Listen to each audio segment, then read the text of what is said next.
The Wonderful Wizard of Oz. Written by L. Frank Baum. Read to you by Samuel Wong. Chapter 1. The Cyclone. Dorothy lived in the midst of the great Kansas prairies with Uncle Henry, who was a farmer, and Aunt Em, who was the farmer's wife. Their house was small, for the lumber to build it had to be carried by a wagon many miles.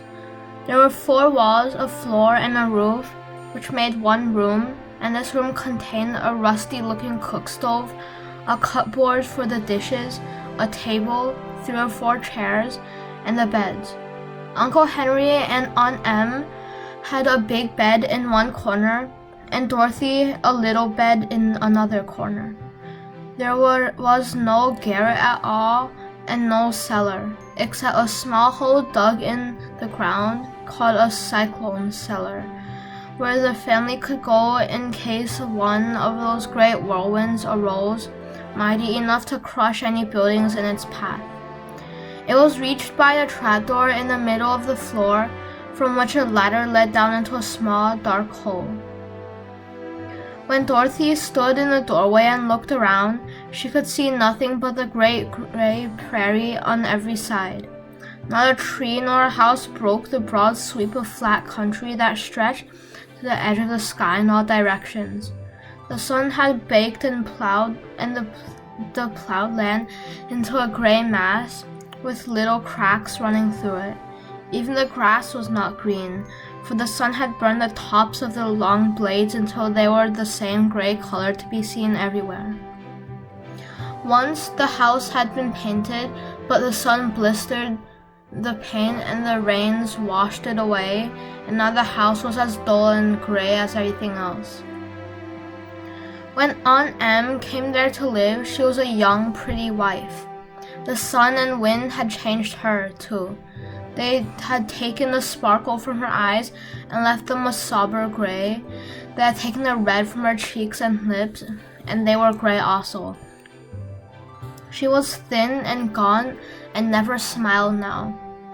When Dorothy, who was an orphan, first came to her, Aunt Em had been so startled by the child's laughter that she would scream and press her hand upon her heart whenever Dorothy's merry voice reached her ears.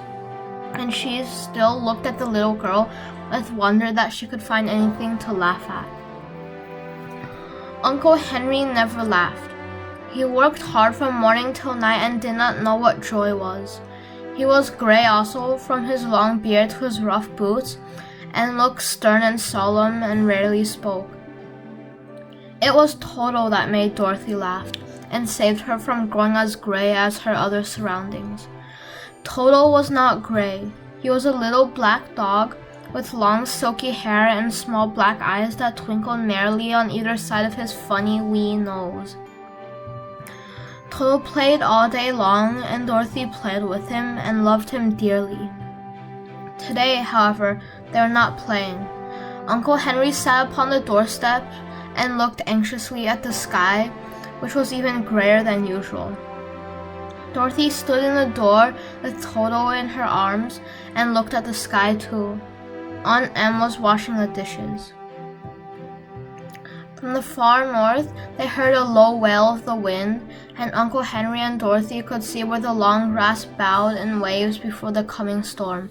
There was now a sharp whistling in the air from the south, and as they turned their eyes that way, they saw ripples in the grass coming from that direction also.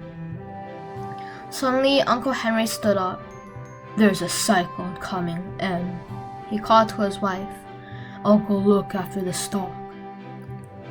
Then he ran towards the shed where the cows and horses were kept. Aunt Em dropped her work and came to the door. One glance told her of the danger close at hand. "Quick, Dorothy!" she screamed. "Run for the cellar!" Toto jumped out of Dorothy's arms and hid under the bed, and the girl started to get him.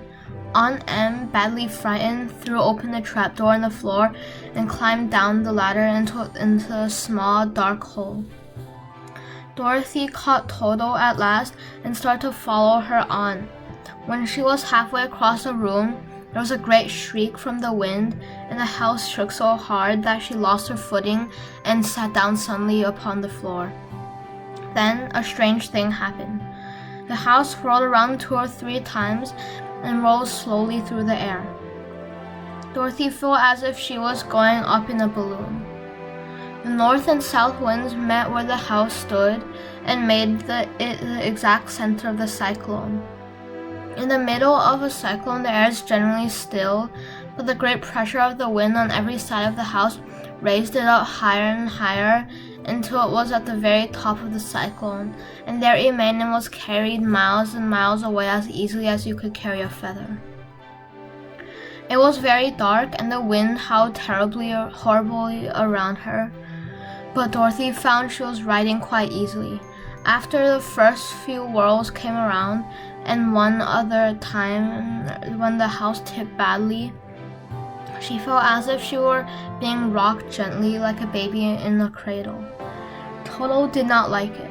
He ran about the room, now here, now there, barking loudly, but Dorothy sat quite still on the floor and waited to see what would happen. Once Toto got too near the open trapdoor and fell in, and at first the little girl thought she had lost him, but soon she saw one of his ears sticking out through the hole, for the strong pressure of the air was keeping him up so that he could not fall. She crept to the hole, caught Toto by the ear, and dragged him into the room again, afterward closing the trapdoor so that no more accidents could happen. Hour after hour passed away, and slowly Dorothy got over her fright, but she felt quite lonely, and the wind shrieked so loudly all about her that she nearly became deaf. At first she had wondered if she would be dashed to pieces when the house fell again, but as the hours passed and nothing terrible happened, she stopped worrying and resolved to wait calmly and see what the future would bring. At last she crawled over the sweating floor to her bed and lay down upon it, and Toto followed and lay down beside her. In spite of the swaying of the house and the wailing of the wind, Dorothy soon closed her eyes and fell fast asleep.